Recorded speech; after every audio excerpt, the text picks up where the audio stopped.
Doom 2 is my favourite game of all time. I've sunk thousands of hours into it over the years and I've never once gotten bored blasting through it. But Doom 2 has a problem, a big one, and it's something that doesn't get talked about enough. It's not the new enemies. In fact, I'd argue every single one improves the original Doom's already iconic roster.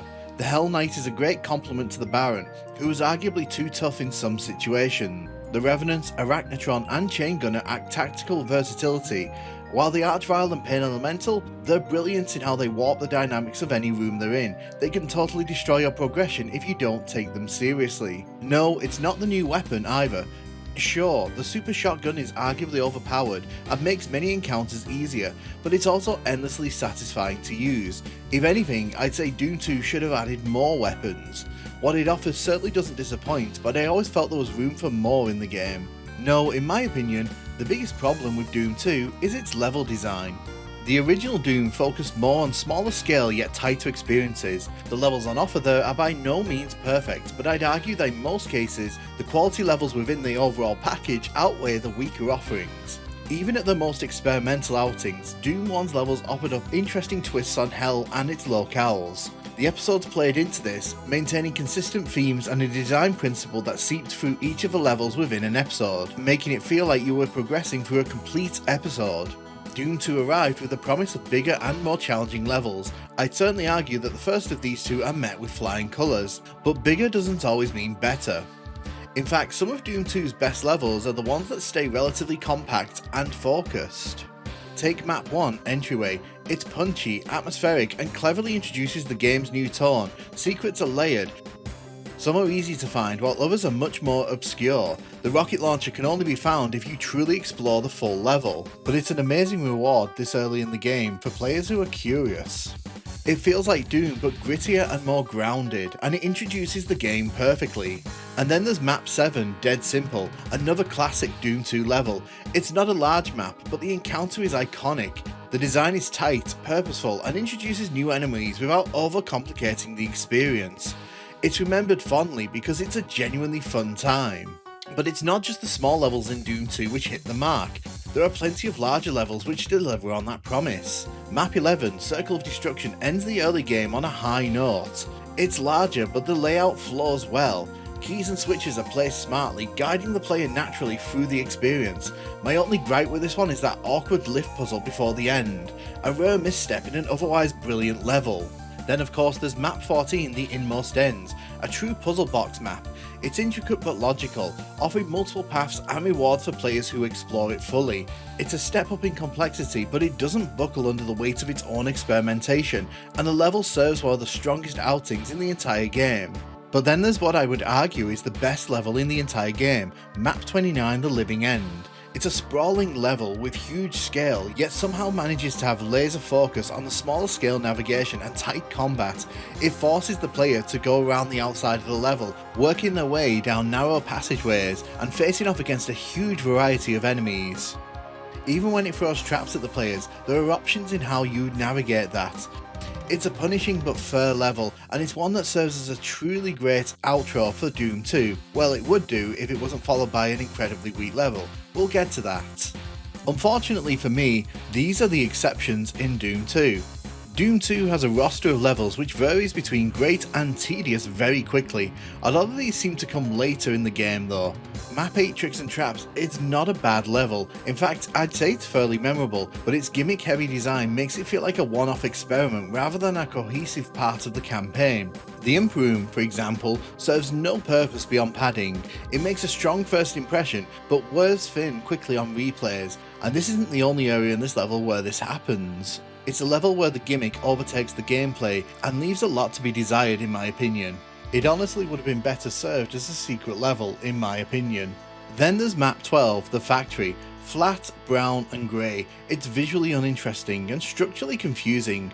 The scale here just works against the player. You can easily get lost with little indication of where you actually need to go, and when you do find your way there, you're going to be hounded by a bunch of enemies who are probably going to attack you from behind. The exploration isn't that interesting, and a lot of the rooms don't really have that much in them to make you want to explore. It feels like a large level that doesn't know what it wants to achieve. Map 13 Downtown promises an urban battle, and it should be one of the most exciting levels in the game. Instead, it's a directionless slog. Navigation is clunky, combat is consistently interrupted by enemies sniping from above, a Doom engine limitation laid bare to the player.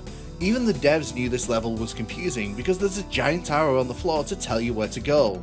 But I think the thing that really shows off how bad this level is right behind that red key door, where the imps fire from on high down on you on the floor. The only way forward is to lower an elevator while taking damage from enemies that you can barely see.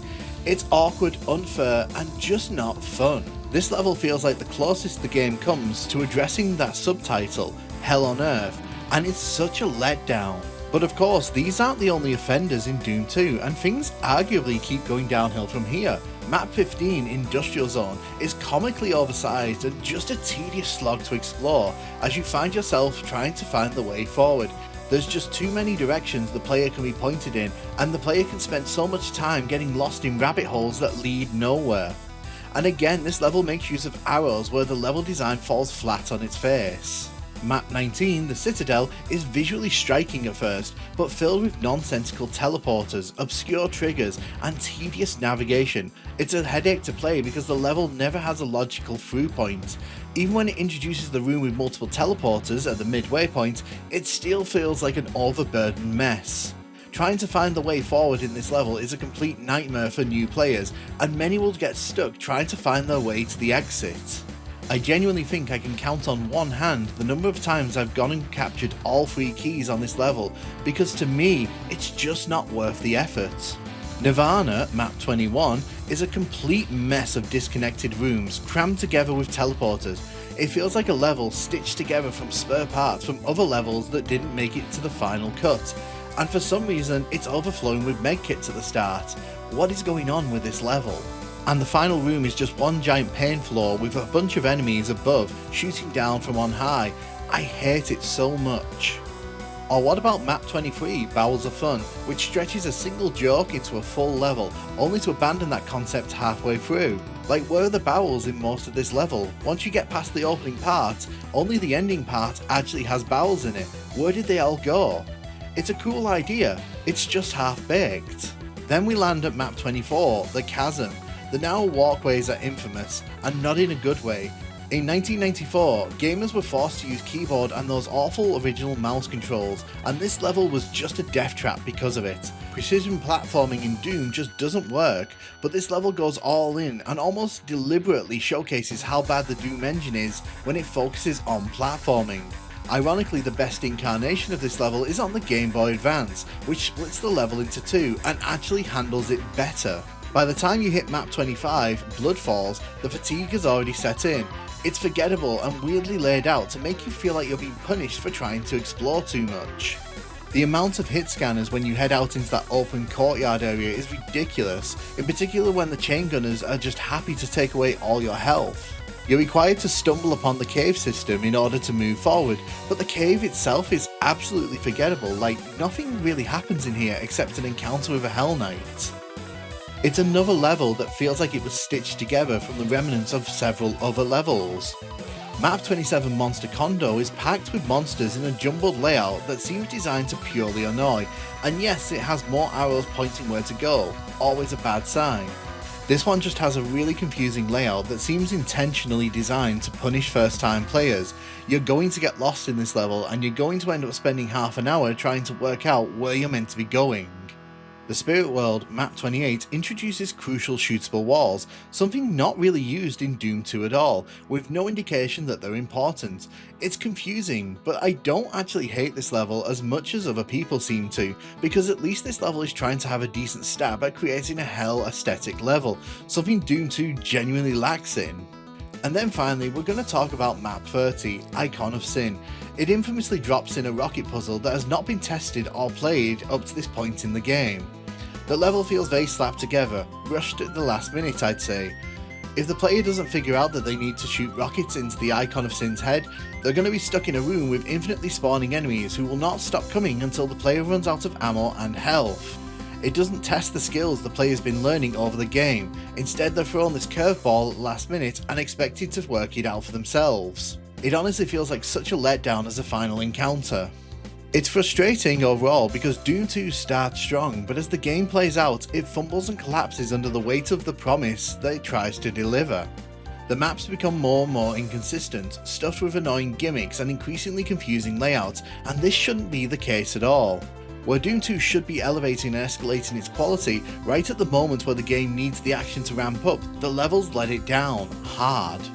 For me, the legacy of Doom 2 comes from the community, which I feel learned a lot of the lessons from Doom 2's inconsistency and tried to do better. The likes of Memento Mori, Ancient Aliens, Evernity, Sunlust, Scythe all have much bigger levels, but I'd argue are much better because they all learned from what Doom 2 failed to achieve. I'd even go as far as to say that No Rest for the Living, the expansion for Doom 2 released in 2010 to Xbox 360, delivers much better on the promises of Doom 2, much better levels which are complex and actually fun to work through, but also tell a much better story of transcending from Earth to Hell. When you look at the mix of good and bad levels in Doom 2, the imbalance is hard to ignore.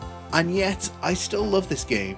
Doom 2 is chaotic, brutal and unforgiving at its best, and despite its flaws, it's definitely carved a permanent place in gaming history. But the game's legacy deserves honesty, not just because it helps us to appreciate what worked, but because it gives context to the incredible evolution of Doom mapping that followed. If anything, the weaker levels in Doom 2 are part of what made the modding community step up and say we can do this better. And they have done. Over 30 years later, the game lives on and is thriving because the levels being made are answers to the failings of Doom 2's weakest levels. The lessons learned picked up by the community and incorporated into making the game better. Despite its flaws, Doom 2 remains as one of the most endlessly replayable games of all time. Its raw, fast-paced combat and iconic level design have stood the test of time, even if some of the choices made in Doom 2 can feel very uneven. But maybe that's part of the charm. A chaotic, unfiltered sequel that threw everything at the wall and still ended up a masterpiece. For all its missteps, Doom 2 never lost sight of what made Doom special, and for that, I can say it's definitely a hell of a ride. But yeah, Doom 2 has a fair few not great levels.